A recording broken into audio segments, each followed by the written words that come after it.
Parsha Shelach opens up with the story of the Meraglim bringing back the bad report, telling the Bnei Yisrael that the land of Israel cannot be conquered, will all die in battle. Rashi notes that this story of the Meraglim is right after the story of Miriam. Right in the end of the last parsha, we're told that Miriam spoke Lashon Hara about her brother Moshe, and because of that she was sent Chutz L'Machane. Rashi makes the point that this parsha of the Meraglim is Somuch, is close to the story of Miriam. Rashi is bothered by the fact that chronologically it didn't happen that way. It didn't happen that the story of Miriam occurred and then the Meraglim was sent out. There was quite a time span between it. Rashi is bothered by why does the Torah put these two events together. Rashi brings down the Medrash that tells us the reason. The reason is because these Meraglim saw what happened to Miriam. They lived through that experience, and Miriam was punished for speaking Lashon Hara. They didn't learn Musar, they didn't learn from it. Therefore, the Torah puts us these events together to teach us their wickedness. They lived through it, didn't learn the lesson, and that made their sin much more egregious. This Rashi is quite difficult to understand because the sin of the Meraglim was not a sin of Lashon Hara. Their sin was a lack of bitachon.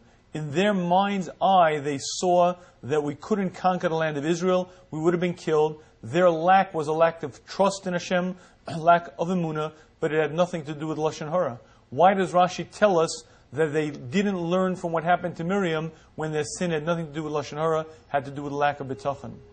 And I believe the answer to this question is based on understanding why the Torah is so machmir, so strict about Lashon Hara.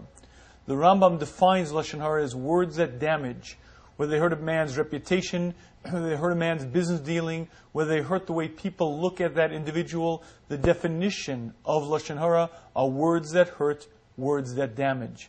What the Torah is telling us is that words have very, very serious consequences. One of the greatest manifestations of that was the events of Miriam.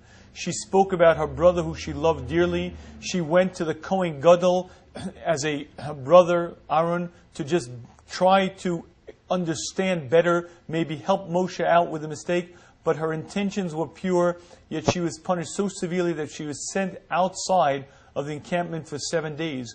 What the Meraglim should have seen was the impact, the power of words. If the Torah punished this tzaddikus with such a severe punishment, it's not because the Torah is very strict, it's because words are very powerful, words are very damaging. What the Meraglim should have seen is the power of speech. They should have seen the seriousness with which the Torah takes words, because words aren't just prattle, they aren't just things that are emitted from the human mouth. They're very potent, very powerful. Had the Meraglim looked at what happened to Miriam, they would have taken Musa, they would have said, oh my goodness, look at the impact.